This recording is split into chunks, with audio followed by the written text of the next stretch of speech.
Hi everybody. I built a 5 high retractable piston wall that's extendable as far as you want. Let's just have a look.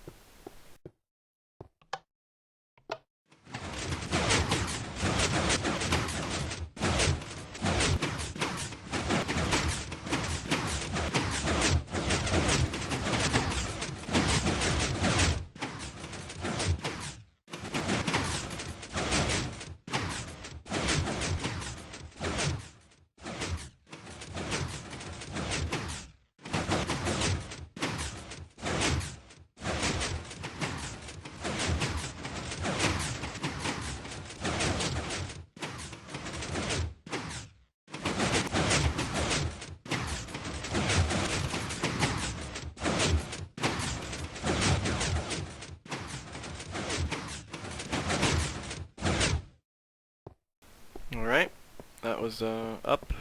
Takes a while. It can be optimized, but more to that later. And down again.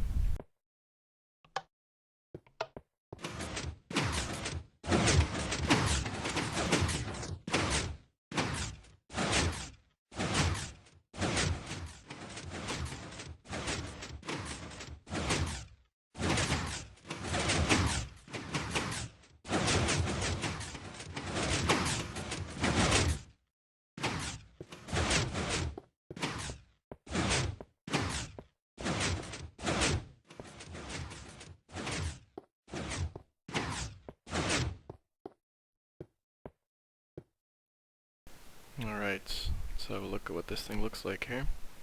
It's big. We always have the top half and the bottom half. The top one was the hard one to do since it's got to pull up 3 pistons. The bottom one's pretty easy, doing 2 pistons down. But the top one took me a while to figure out. Let's see it in action here.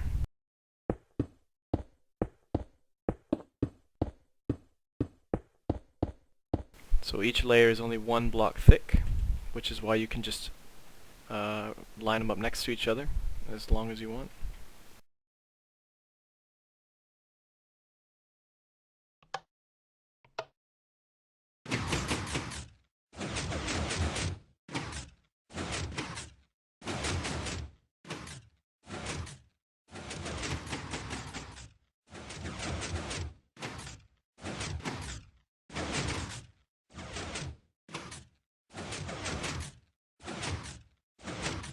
So obviously getting that third piston is what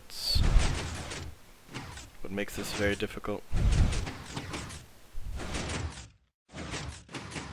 Sorry, the third block.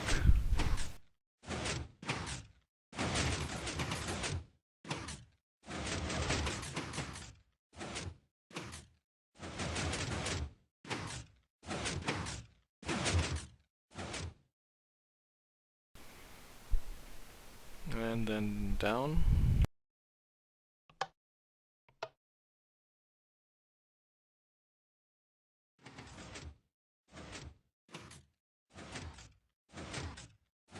The bottom one's already done here. And this can be optimized. For instance, it doesn't need to start out in that position. It could start out in a position where it can push the blocks down quicker.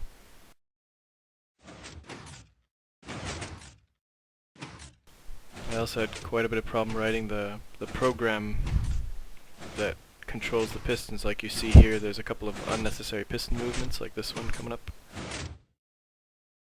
And we just have a look at the controller, or the ROM I should say. It's all this back here.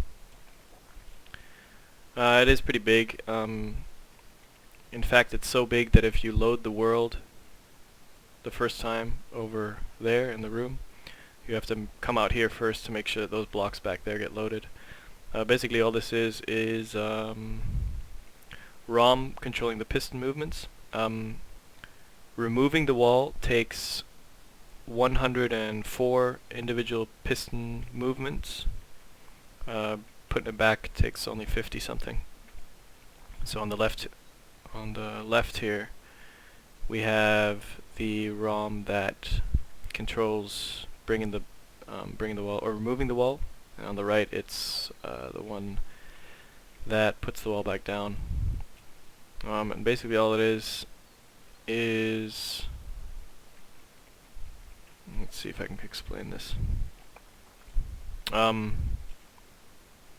we have the first thing that happens when you push the button is it goes to a pulse, creates a pulse.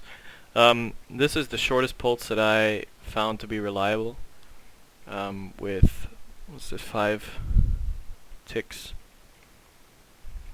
long, or whatever the button push is minus 5 ticks. The first thing that happens after that is it goes to 2 locations. It goes over here to a T flip-flop, which will either send the pulse to retracting or to opening or closing the door. And then over here, based on what this T flip-flop is set at, it just goes to AND gates. Then it gets sent down, so in this case here it would get sent down to closing the door. This one down here travels to the bottom, so the bottom is very small. Doing the lower 2 pistons is very easy. This is the controller for that. The top one is the one that's more interesting. Let's see, and then what happens is the pulse gets sent along up here. So if we are opening the door, the pulse gets sent along here, and then every single one of these torches right here is one piston movement. It goes all the way down. It stagnates the pulses, so it delays them with these repeaters right here. So from here it goes to this one, then over to the next one. And actually all of this is timed. You'll notice that all these repeater combinations are different. So I have 3 ticks here, 3 ticks here, I have 8 ticks here. I did that in a little Excel sheet, just calculating what the piston, or what the delays needed to be between the pistons. Then the pulse gets sent up the torch, the redstone torch tower here, and it gets sent to one of 10 buses. We see we have 6 on this side and we got 4 on the other side, and wherever you see the orange wool, that's the bus it gets sent to. So that's the coding, if you will, the program that runs the pistons. From there it travels down the bus back to our door or our wall, and it needs to travel into another T flip-flop here because the pistons can't just pulse. They can't just pulse on and off. They may have to remain in the on state or in the off state for a while. So each pulse will either will toggle the state of the piston from either off to on or on to off. We have 10 of these here. So once again, 4 on this side, 6 on the other. And then that pulse gets sent over here to this bus. I had a little bit of problem extending this. Now, like I said, I wanted to make it extendable as far as you wanted. And the main problem was over here on this side, because this is all controlled with a wire, and this wire needs to power only this repeater. If you put a repeater here, it'll power the block instead.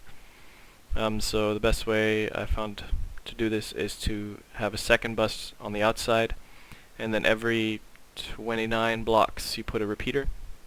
So this would be redstone wire number 1, and then you have 15 going out this way, 15 going out that way, and then the next repeater would be, what is that, 14 plus 14 is 28, plus 1 is 29, so the 29 blocks away from this one.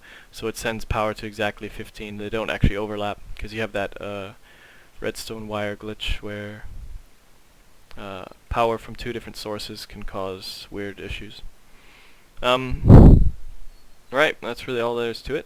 Like I said, this one is one that took me the longest to figure out how to make it so that I could get this middle block here. And maybe you saw it before, if not you can rewatch the video, but at some point we have a piston down here. It extends, piston arm is in this location so I can get this block. In order to do that, I can't have power above the piston since I need to retract up here. So I send power to this location right here, and I extend this piston, and the sole purpose of this piston here is so that it sends a block update to this one, so that when the piston is right here, it's actually getting power from this repeater, but it needs to be updated because of the bud switch, or whatever you want to call it, so that it'll actually retract the piston. So yeah, that's it. Thank you for watching.